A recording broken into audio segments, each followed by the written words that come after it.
Good morning प्यारे बच्चों। आज हम अपनी रीडिंग कैंपेन के अंतर्गत वर्कशीट नंबर 29 21 फरवरी को हिंदी की करने जा रहे हैं। चलिए इसे पढ़ लेते हैं। प्यारे बच्चों, आज का दिन खास है। आज की जो तारीख है बेटा वो 21 फरवरी है। तो आज का दिन क्यों खास है? क्योंकि हर वर्ष 21 फरवरी पूरी दुनिया में अंतर्राष्ट्रीय मातृभाषा दिवस मनाया जाता है।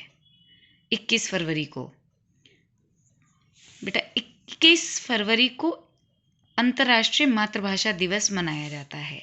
यानी कि हमारे देश में जितनी भी भाषाएं बोली जाती हैं सभी भाषाओं को सम्मान मिलना चाहिए। अपनी भाषाओं के सम्मान के लिए यह दिवस मनाया जाता है। आपके मन में सवाल उठ रहा होगा कि मातृभाषा आखिर क्या है? चूंकि इंसान का सबसे गहरा रिश्ता माँ के साथ होता है। अगर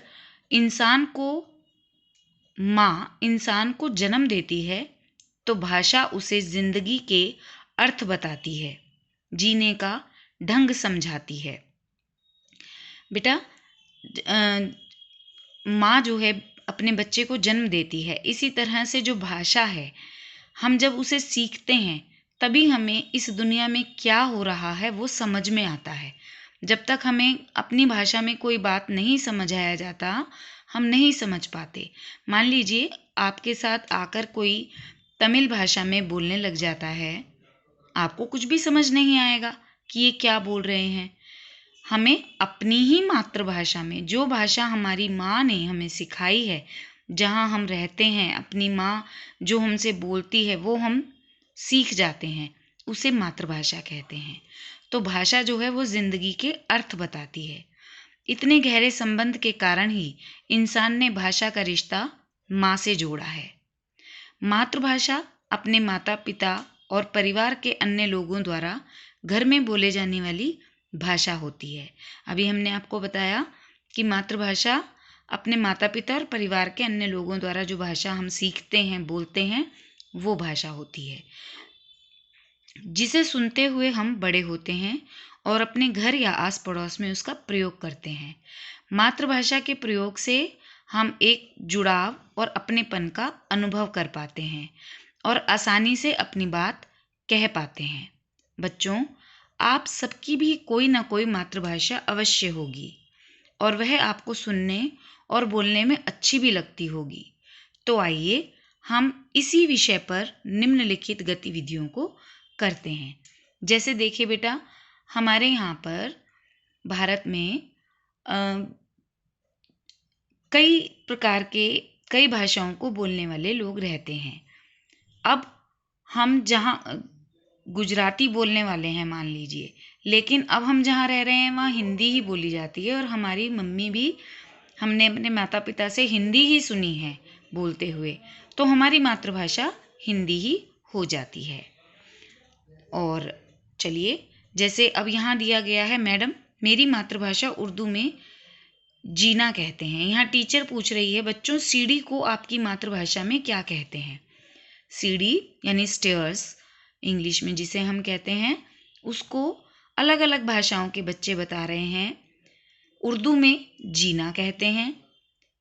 एक बच्चा बता रहा है कि पौड़ी, पंजाबी में पौड़ी कहते हैं।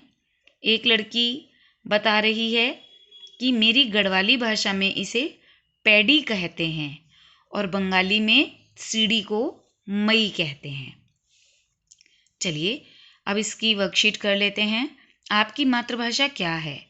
अपने माता पिता या अन्य घर के सदस्यों से पूछकर अपनी मातृभाषा में प्रचलित किन्हीं 5 शब्दों को लिखिए। जैसे बेटा मान लीजिए आपकी मातृभाषा हिंदी है, क्योंकि हमारे यहाँ ज़्यादातर मातृभाषा हिंदी ही है, तो हिंदी हमारी मातृभाषा है। उसमें आपको 5 शब्द लिखने में कोई कठिनाई नहीं होगी। मान लीजिए मैं जैसे बोल रही हूँ गिलास, दरवाज़ा, पलंग, मजदूर, लंगूर, तो ये हमारी मातृभाषा के कुछ शब्द हैं। आप और भी कुछ लिख सकते हैं। निम्नलिखित शब्दों को अपनी मातृभाषा में क्या कहते हैं? जैसे दरवाजे को हिंदी में बूहा कहते हैं। यहाँ पंजाबी भाषा में बताया है दरवाजे को बूहा कहते हैं। हिंदी में दरवाजा और पंजाबी में बुआ। तो इसी तरह से गुब्बारे को पतंग, रजाई, चटाई, टोकरी, इनको अन्य भाषा में या आपकी मातृभाषा में, बेटा आपकी मातृभाषा जैसे कि मैंने बताया हमारी अधिकतर हिंदी ही है, तो अगर हिंदी ही है तो आप यही लिख देंगे कि हमारी मातृभाषा में यही कहते हैं। और अगर आपकी और कोई मातृभाषा है, पंजाबी है, तो आप पंजाबी में यहाँ लिख दीजिए।